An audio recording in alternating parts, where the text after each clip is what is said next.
As we begin, I'd like to acknowledge that McGill University is located on land which has long served as a site of meeting and exchange amongst Indigenous peoples, including the Haudenosaunee and Anishinaabe nations. McGill honors, recognizes, and respects these nations as the traditional stewards of the lands and waters on or near which we meet today. I'd also like to mention that this event is certified by McGill as a sustainable virtual event. Tonight's lecture is the 4th lecture of the 21st season of the Food for Thought lecture series. Our theme this year is Building Back Better, how to sustainably restructure our way of living. I'd ask you to keep your audio muted during the lecture until there comes a time to ask questions, and those times will be indicated to you. As the host, I'll monitor the chat window, so if you want to enter some questions or comments into the chat, please feel free to do so, and we'll try and relay those to the speaker when the opportunity arises. I'd like to introduce tonight's speaker, Dr. Klara Winkler, who is currently a postdoctoral researcher working with Professor Elena Bennett in the Department of Natural Resource Sciences on the McDonald campus of McGill. She is also the Deputy Science Director of the ResNet Strategic Network, which has recently received substantial funding from the Natural Sciences and Engineering Research Council of Canada. Klara has her BSc in Environmental Studies, an MSc in Environmental Studies and Sustainability Sciences, and a PhD from Karl von Ossietzky University in Oldenburg, Germany. She is a sustainability scientist interested in human-nature relationships and processes of sustainable transformation. She uses a governance perspective to research these phenomena on multiple levels of social ecological systems, from the individual to the supranational organizations. With her research, Klara aims to better understand how actions of individuals and policies relate and affect each other, and the focus of her work is on highly developed countries where sustainability transformation is urgently needed to have ecological systems that can contribute to human well-being today and in the future. So with that introduction, I'll turn the floor over now to Klara for her talk on decision-making that brings us closer to what sustains us, why and how. Thank you, Grant. Thank you everyone for joining tonight. I will start sharing my screen first.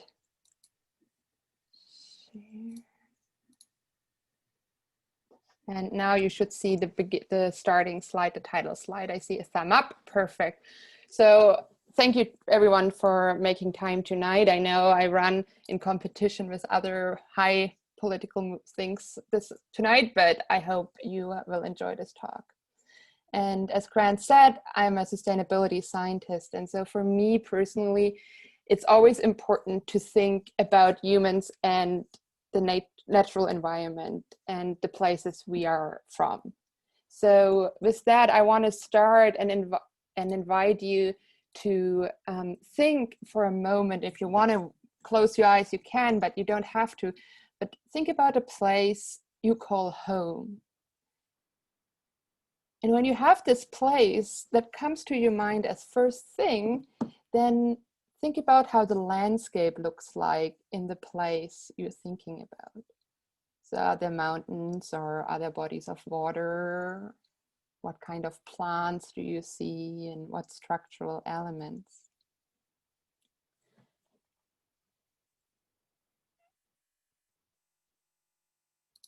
And I think it's important to reflect on this, and it's really important for my research. So my home landscape is around a city called Ludwigsburg in the southwest of Germany. That's where I grew up. And it's a city of 90,000 people, but the landscape around is very much characterized by steep, slow vineyards. And that looks like this. That's a picture my mom sent me this summer. So it's very steep and the vines are growing on the slopes. And that makes landscapes that look like this. And here we see the river and then the steep slopes to catch as much sunlight and heat for the grapes as possible. And it's really important for us. We put for hundreds of years ago, people put graves of kings and queens on top of these mountains surrounded by the vineyards. So these connections we have often lost to talk about, but they are really important. And I want to tell a little bit more from where I'm coming from and what influences my research. I want to start with a story that takes place in another wine area in Germany, and it's the Kaiserstuhl area, which is circled here. And this is a story from 1999, and I have to say my grandparents just lived north of it in the other wine area. And so my grandfather and my grandmother came to us, my family who did vacation in that area. That's a picture of me and my grandfather during this vacation. And my grandfather was very angry about sloppy slopes. That's what I call it, the sloppy slope story. And this is a picture my mom took in '99 from the window of the place where we stayed for vacation. And I'm sorry it's not closer, but you can see here, it's these hills I showed you before, but the vines are not in the hills. And that's because they were taken out, because at that time, the situation was like, in that area that it's very intense, like work intensive, labor intensive to have these vineyards, and the global economy, the European economy, were in a way that it was very expensive to produce and it wasn't economically reasonable anymore. So they took out the vines. And my grandfather, he got so angry about these sloppy slopes. And he could have been happy. He spent really, I remember, a wonderful vacation, but he got really angry. And that story stayed with my family, and we talk about these sloppy slopes all the time. And it's a winged word to remember my late grandfather, but in reality, he expressed the feelings he perceived because the landscape he grew up in and lived all his life changed. And I want to tell another story before I come to the science part. And that's another man in my life. And this is the son of my grandfather, my father. And so this is a picture from 2012, and it was taken when my dad celebrated 40 years as a public servant. He studied public administration and worked his whole life in buildings like this. So this picture is taken up here on the 4th floor. And he really believes that rules and laws and structure help run our societies and how we make decisions. And it coincided that the last about 12, 13 years my dad worked, he worked in an agricultural unit. So he put into place the rules and laws and worked with farmers. And he always told me, well, the farmers just have to follow the rules. That's how it is. And so there's these two men that I dearly love, the one showing me how change in a landscape aggravated him. And then my dad, who's just like, well, there's rules written down, just follow them. So these two will come back in my stories that I'm telling you about my research. Coming now really to my presentation, decision making that brings us closer to what sustains us. So in my title I gave 2 weeks ago, I was a little bit nebulous. What sustains us? And a lot of things you can answer. What sustains us. And I want to talk about one part, and I think it's the natural environment. And I start here to talk a little bit about the natural environment with this cartoon, because I think it's a very interesting little story on the back. This cartoon was published in the Hamilton Spectator in March, showing Canada and how the COVID and the economic recession will swap over us after some time. And then this artist published a few months later, 2 months later, a revised version of his comic and saying, oh, hold on, then there's climate change, and the effects of climate change will have immense impacts on our societies. We shouldn't forget. And for the ones who've been at the talk 2 weeks ago, that's what we talked about, and how people react to this. And this comic was very spread, like got a lot of feedback in all the kind of social media, and made the artist revise another time this cartoon into this one. And he published in August this one, and he added the biodiversity collapse. So biodiversity as the diversity of species and genes and all kind of living bodies you can think of, and saying this is even bigger. And when we talk about it, some people say the biodiversity collapse or crisis, and the answer to it is so complex because we have, like for the other ones, it's only humans. We have to figure it out among us humans. But biodiversity, we have to include the whole other living world parts.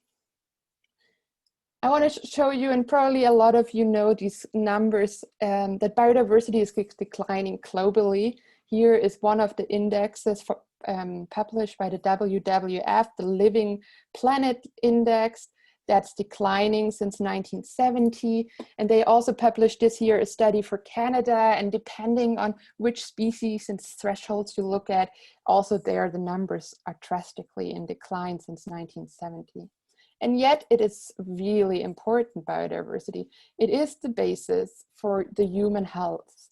And human health in so many ways. It's human health in mental health, what we have discovered or rediscovered, a lot of us over the pandemic, about the agricultural diversity and nutrition. It's a part for our air quality and water quality.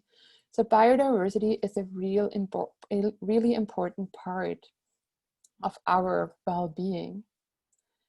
And in this study I mentioned before on the Canadian biodiversity, they showed here a list of threats. And when you look through these threats, they mostly are human threats, right? Urban development, transportation, system modification, agricultural activity. So it is us. And when we go to the theme of the talk series we are attending today, Building Back Better, how to sustainably restructure our way of living, we have to think about how do we restructure our connection with the biodiversity and with the rest of the living world. So there's one concept, and I know last week, 2 weeks ago, last talk, it was mentioned as well. It's this idea of the leverage points.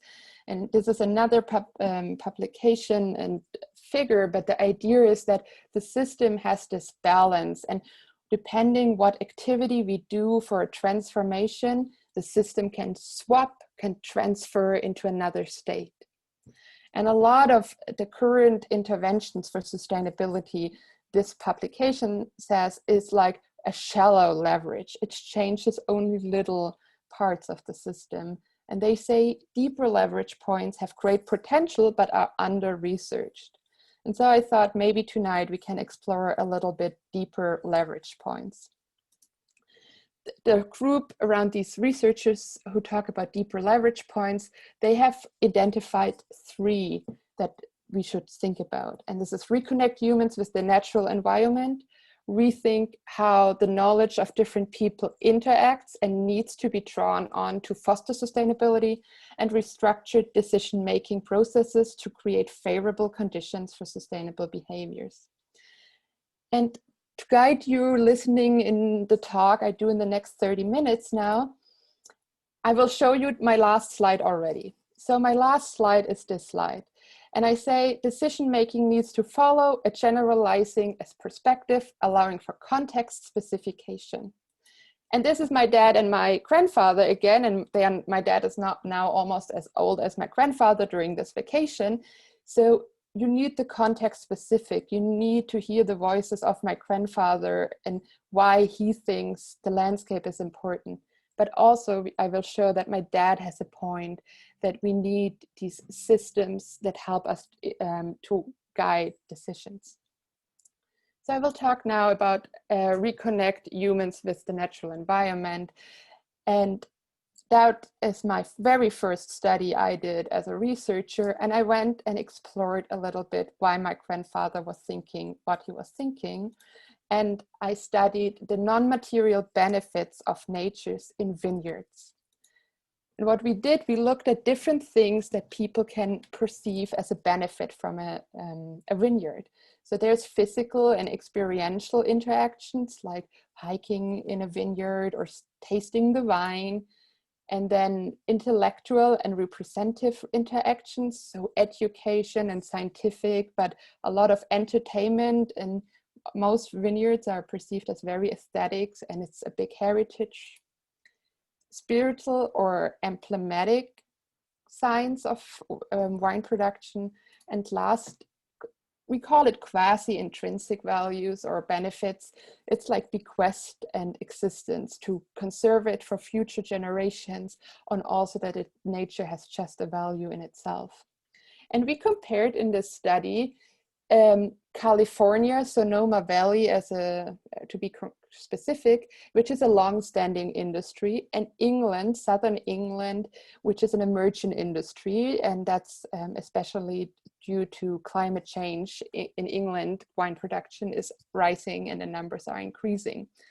And we surveyed people living in these landscapes and wine producers, people who have a connection with the landscape, in working in the landscape, these wine producers, and people who just live in that area. And we found, for example, differences in the local context that they shape the relationships. And these figures, here you can basically read them in looking at the different cake pieces, and the bigger it is, the more important it is for the people we surveyed. And we found that what is to be expected, wine producers in England said it has not such a big heritage for us. And people in California said it's really important, it's a heritage, it's a symbol for our area. But not only do we have a difference in the relationship based on the place, but also how you engage with the area. So wine producers in California said, oh, it's a symbolic, it's very important. The area has a value in itself. It's an educational place, and it's not important for entertainment.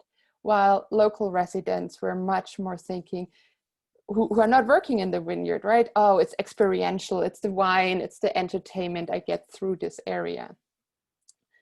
And we found something that we hadn't looked for, and that was the fear of change. And that's the story of my grandfather as well. Local residents in England who are not necessarily happy with the new landscape, they said these bequest values, they are important for us. And the same happened for wine producers who represented also the dominant landscape. So we found different views in this study and could show that it is context and experience dependent, and that it's really important to take these relationships into consideration when we plan and make decisions. So to go back to these three deep leverage points, we can say human-nature relationships shaped interactions and are important, and we need to discover. And now about rethink how the knowledge of different people interacts and needs to be drawn on to foster sustainability. And here I want to present work I did at McGill University. That's why I came to Canada 2 years ago, in a project that was supported financially by the principal of McGill, which we call the bright spots of McGill. And we were interested to study how to increase the impact of McGill's sustainability work, because the university has over the last 10 years about increased its engagement in sustainability. And the question was, what is the next big step for McGill to take? And many of you are probably very familiar with McGill, so I'm not telling you something new if I say McGill is more than the downtown campus, which a lot of people know. It's also Med Campus, it's the medical units, but also McGill has a lot of properties and it has conservation areas like the Gold Reserve in the Montérégie or the Morgan Arboretum. And something very special for McGill, not many universities have, is the farm, to have a full running farm and horticulture center in Saint-Anne-de-Bellevue. It's very special to McGill. And also McGill has a lot of museums where the public comes and learns about what researchers find. So we interviewed around 60 people in 50 different units of McGill to understand what people do for sustainability at McGill. And we grouped these people and where they are working in 6 domains, and that's domains also the university thinks about in terms of sustainability. So we have researchers like me, and then we have the governance and administration that sets rules and makes decision about general leading and where the university should go.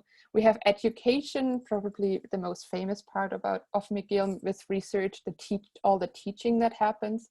We have the connectivity to the alumni and the local population in Montreal. We have students, which are very important, and so we added the students to this.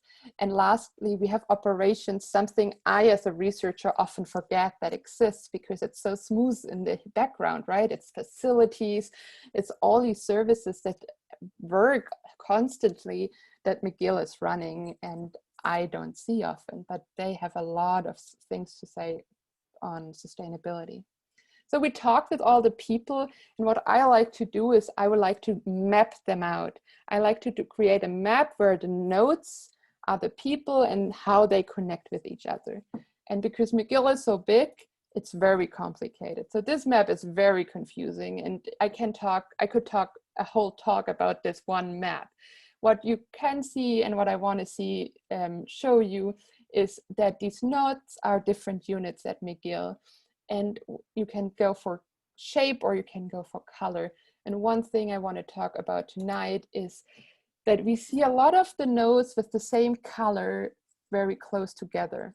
And here we see researchers and research units, and that means they all talk with each other. And here we see yellow nodes, and they all talk and work together. There's less intermingling of different colors or different shapes. That means the different units don't work so necessarily together on the topic of sustainability. So we don't get all the knowledge together, rather everybody works in their little corner and we cannot move to a next level. And I interviewed the people. So when I found this in this map, I looked through the interviews and looked what's the reason why people are not working together. And so we found that domains work in different ways. So the governance of the university, the principal, for example, they are like agenda setters. They allocate resources. They put money into places, they hire people, but they're not really the actors of sustainability. Then we have research, and they research often outside McGill. They research other things, but McGill is hardly the research object. So they are placed at McGill, but they research the Montérégie area or anywhere in the world. And it's dominated by science and engineering. And that often doesn't allow, like other researchers, for example, from the humanities, don't have the feeling of being welcome in that community. And the challenge is funding. People fear that they wouldn't be getting money for research on McGill and helping McGill to be more sustainable. Education, there's a lot of courses for students where the students do applied student research projects on different aspects of the university, but students and teachers often find that it's a power imbalance. These studies by the students, often undergrad students, are not taken very serious, and sometimes even consultants companies are hired afterwards to prove what the students find. There's very few connections to the local surroundings. So McGill is working on its own, but we don't look what others are doing in terms of sustainability. Not all, like there are units who work, but in general, there's few connections. And for sure, a big challenge is for a lot of people, the language barrier to work with French-speaking people. The students are very energetic and they work on a variety of aspects, and they are really the powerhouse. But students go to other projects, they graduate, they move out, they move up, out, away. So the challenge is the continuity for these projects. And operations offers often very tangible solutions. They work on energy saving, on waste reduction, but they are often, like the others are often not aware of operations. They don't know the people in operations. Like I say, I don't know a lot of people in the operations. So what we find is that we have a lot of people, but we haven't figured out how to interlink all these people together. So that's what my conclusion is here for the second part, that there are different motivations in the same context, and we need to acknowledge them in decision making to motivate and allow everybody to join forces together. And last, the restructure of decision-making processes to create favorable conditions for sustainable behaviors.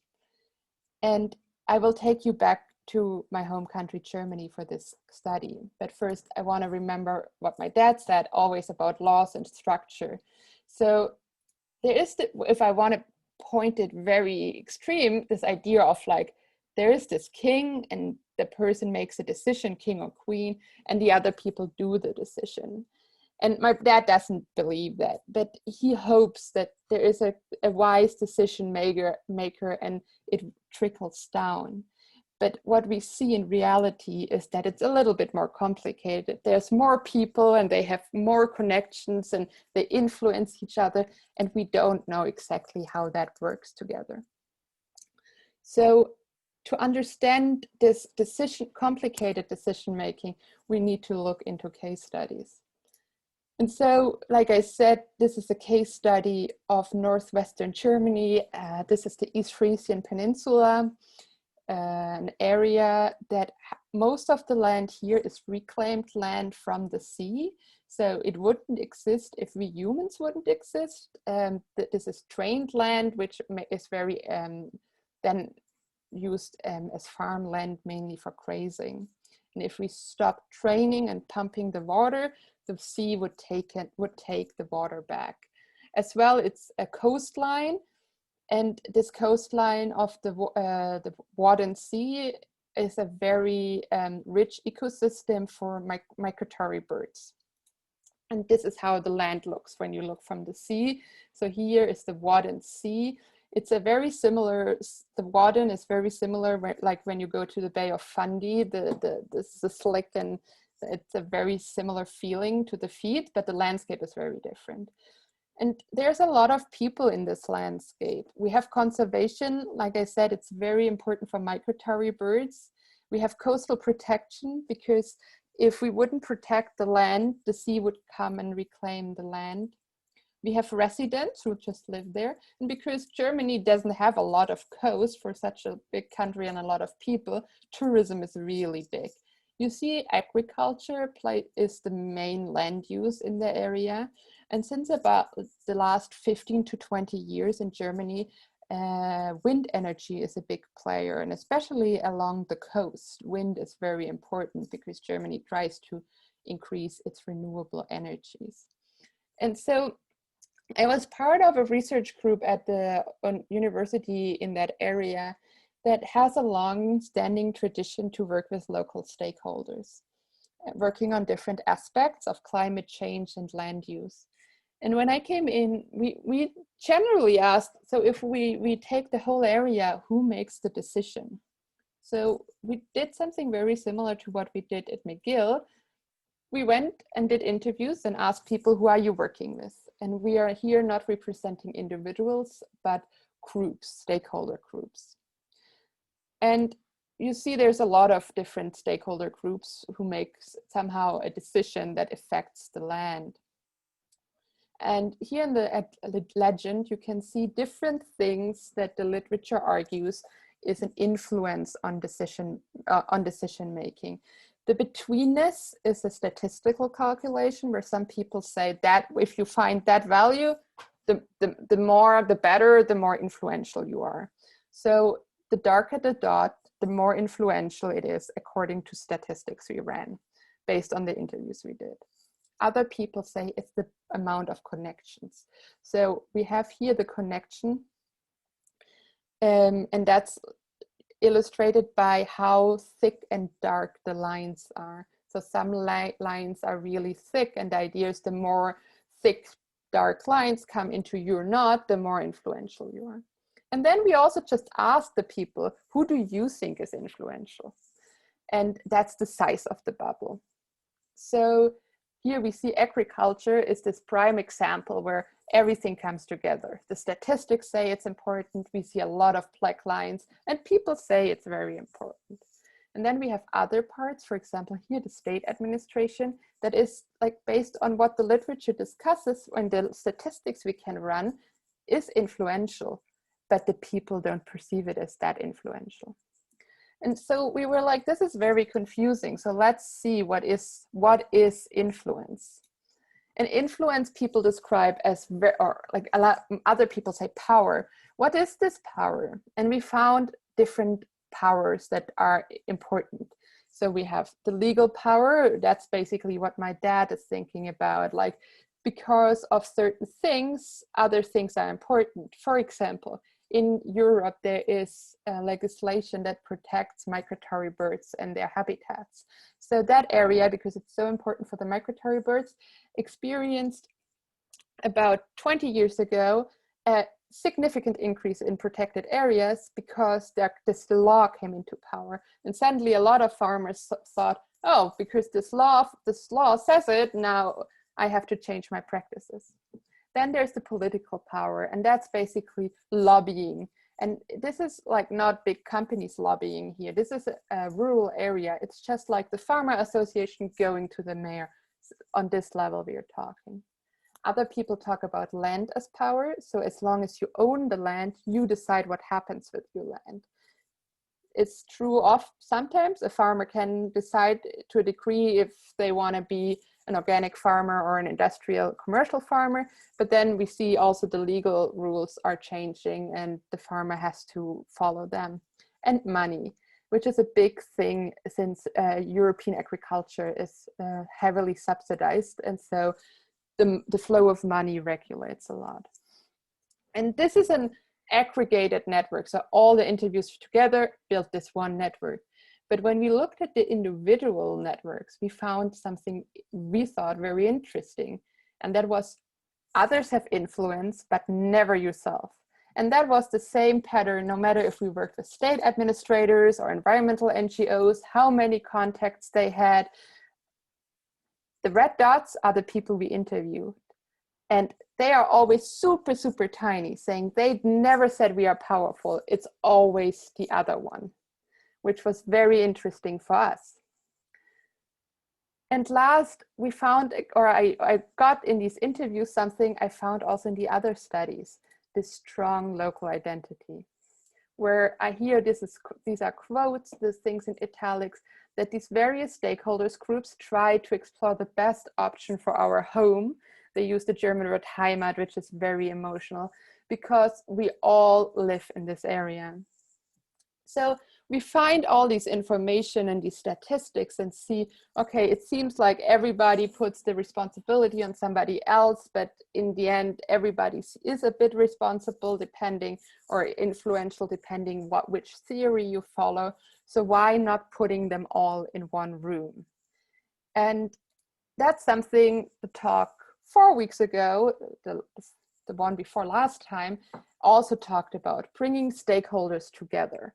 And this is something not I did directly, but a colleague of mine. She brought then in this area 14 experts together, 14 people who lived and worked in that area. And they were representing water management, nature conservation, agriculture, political decision-making and administration, and tourism. And they were talking about this landscape and the future. And they talked about the time horizons until 2050. So how do we want our region to look in 2050?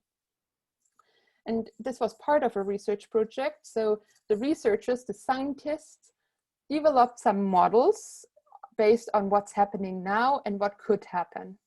And so they developed these 4 models, and I will go through them. So A is basically looking like the landscape nowadays looks, but with climate change and sea level rise, you need to pump more water out of the land so the water doesn't come up through the groundwater. So you would have costs to pump water increased, but you would have no carbon sequestration. And then they optimized it and said, okay, let's reduce costs or leave the costs at the level we have and allow the water in and have only little carbon sequestration as not so important. Or another part, we increase carbon sequestration And we pump water a bit, and a bit it can live in these wetlands that help carbon to sequestrate carbon and take water in.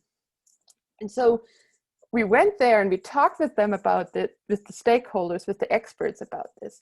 And what happened was, like, the people looked at the maps, and then we had people saying, but these fields, these green fields is grassing, and the yellow is corn product or crop production. Sorry, I should have mentioned that before.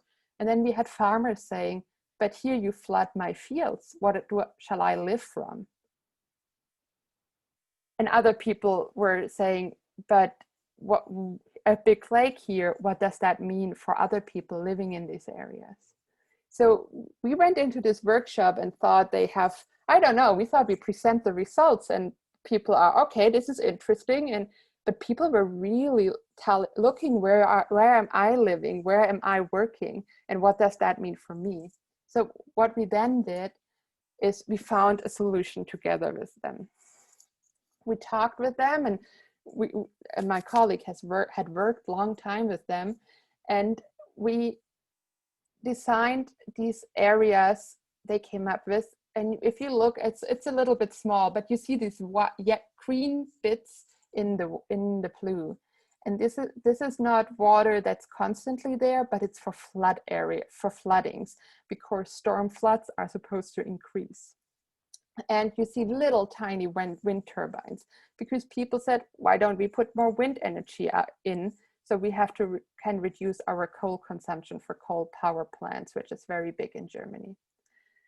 So they came up with a solution that did not optimize in any hour of the scientific findings, but it optimized what they all agreed on. And well, the research project was over, and we were happy. We had found that we have to talk with the people, and then one day, one of the participants called my colleague and said, have you seen the new land use plan of the area? And she said, no. And he said, our discussions from your project made it into the official land use plan. So there's a land use plan by the state. The state decides how land can be used. It's a legal process. And we had somebody from the state authorities in it. And this little area here, which is a flooding area, made it into this very confusing plan. That's the same area. And if you look at the size, it's a significant size of land. This is the size of the town, village in that area we worked with. And it's a significant area. So suddenly the results made it into reality, and we were all perplexed. And this happened, it's a significant area, and there was no bigger resistance in the public.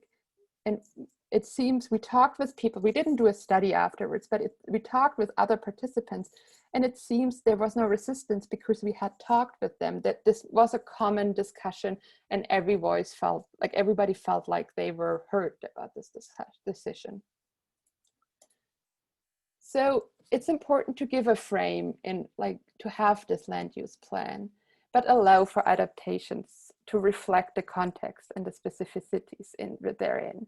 And there's other laws and rules that exist all over the place that have these possibilities, but it's a tool to build a framing and then allow for more local adaptation that is not constantly used. And it will also need more resources to do these local adaptations. So now I come to my last slide that I showed you earlier. So decision making needs to follow a generalizing perspective, allowing for the context specifications. That means you need the rules and the organization and the structure of my dad. And you need to hear the voices of my grandfather. And I could end here with this very positive story, but I want to highlight that there is a challenge, and researchers are researching it at the moment, is this relationship we really like to stress we have with nature at the moment. It might be hindering us as well, because we don't want the landscape to change, right? My grandfather did not want to change the landscape. But it can also help us, which what we showed in the East Frisian case study. It can help us to realize that we have to face, that we have to change something, and then work together to push us into the future. So that's the power of these relationships. We have to use them for the greater good. Thank you for your attention. I'm looking for questions now and want to acknowledge the people I worked in East Frisia with and my lab there, and the lab I'm working now at McGill, the Bennett lab. Thank you so much. Thank you very much, Klara, for that lovely talk. So now the opportunity is for the audience to ask questions. And again, you can do this in one of two ways. If you prefer, you can type your question into the chat box and I will relay it to Klara. Or because we're not an enormous group this evening, you can feel free to unmute yourself and ask Klara verbally if you have a question. So I'll turn the floor over to the audience now.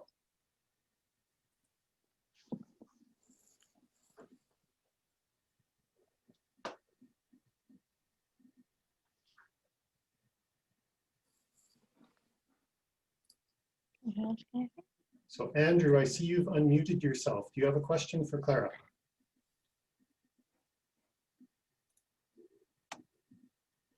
Okay, so we'll go to Joel. Joel, would you like to ask your question? Sure. So thank you for that talk. It was very interesting. I quite enjoyed it. I wanted to ask you, you were talking about stakeholder participation and that you allow for movement within a frame. And so I wanted to ask you, how do you determine what a good frame is? How do you set that initial frame up? Where do you allow for movement? Could you, thanks for this question. Could you elaborate what you might mean with the frame for the future or? Yeah, I mean, you said you give a frame and in which you allow for adaptation. So I'm meaning that general frame around. Yeah, sorry, thank you. Thanks for clarifying that for me. So the frame can be, it depends, I guess, it varies. There are like frames that are given by the government and decision makers, right? But it can be also higher political units. Another example, and I have done some work on a UNESCO biosphere reserves, for example. This is this idea of bringing people and nature together. And this is a very interesting concept to my view, because it brings together this UNESCO level, this global perspective, and it has ideas that everyone has to follow who is a biosphere reserve. But then how you implement it locally is up to every biosphere reserve. And I think it is context specific, and I worked a lot in Europe, and all the environmental policies are all over Europe the same. And this is a little bit tricky often. Imagine you have all over Canada and everything is the same. It just doesn't allow for a difference between the Rocky Mountains and the area here, right? The St. Lawrence area. So, and that's something often we need this unity. Canada is one country, but then it has to allow to show the specificity. And then people might argue, well, we have provinces or we have member states in Europe and we have the smaller level, but often so far, like in the past, policies haven't been specific, like giving space for local adaptation too much. I hope that clarifies the question. Yes, thank you. Thank you very much.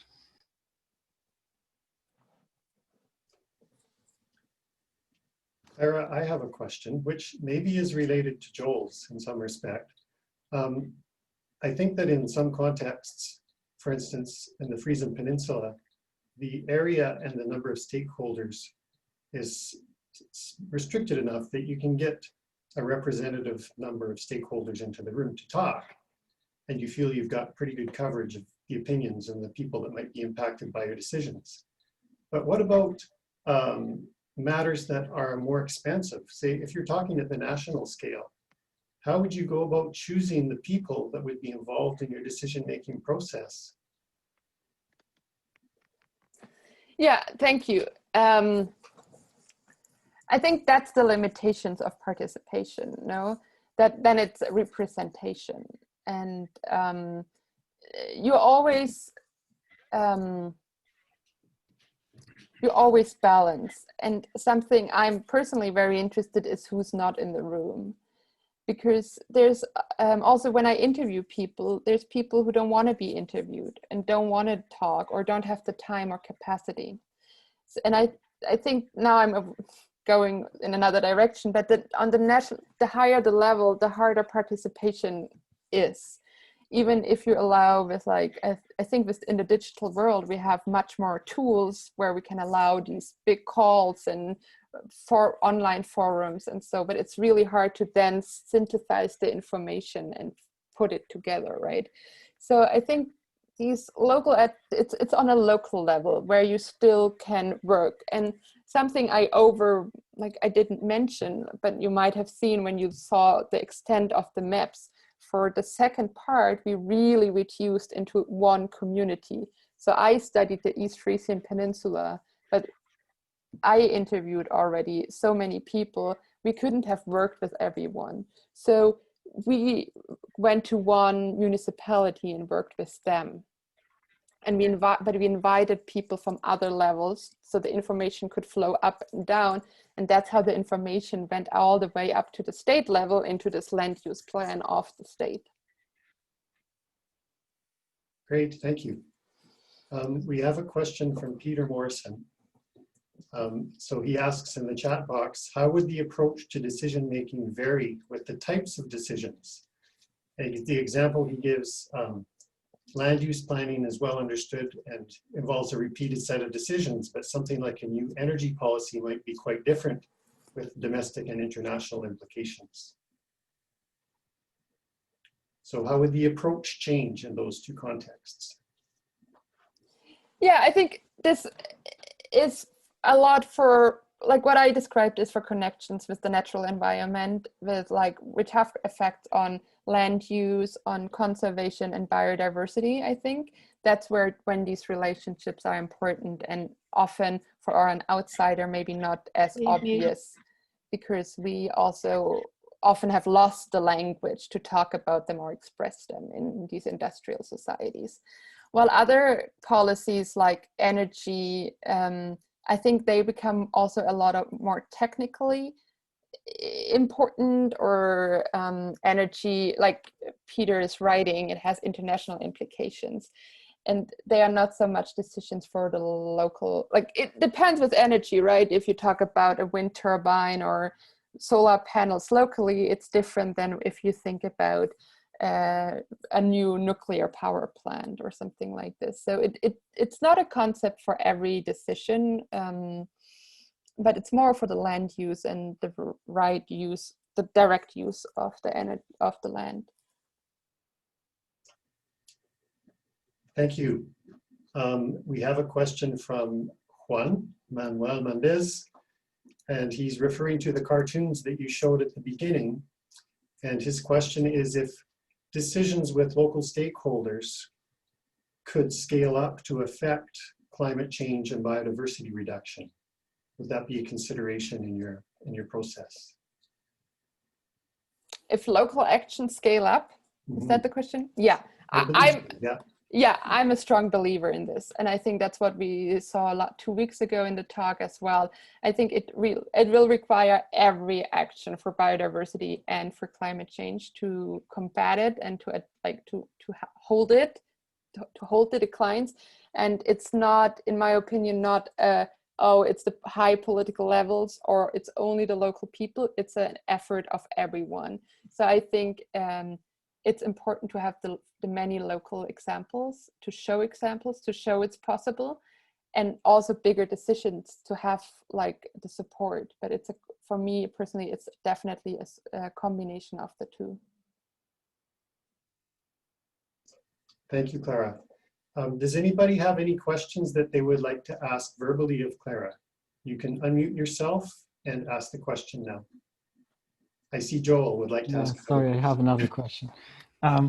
So I was thinking for local decision making, is it more limited by people not being given the power to make a decision or to be involved in the decision, or is it that people are not?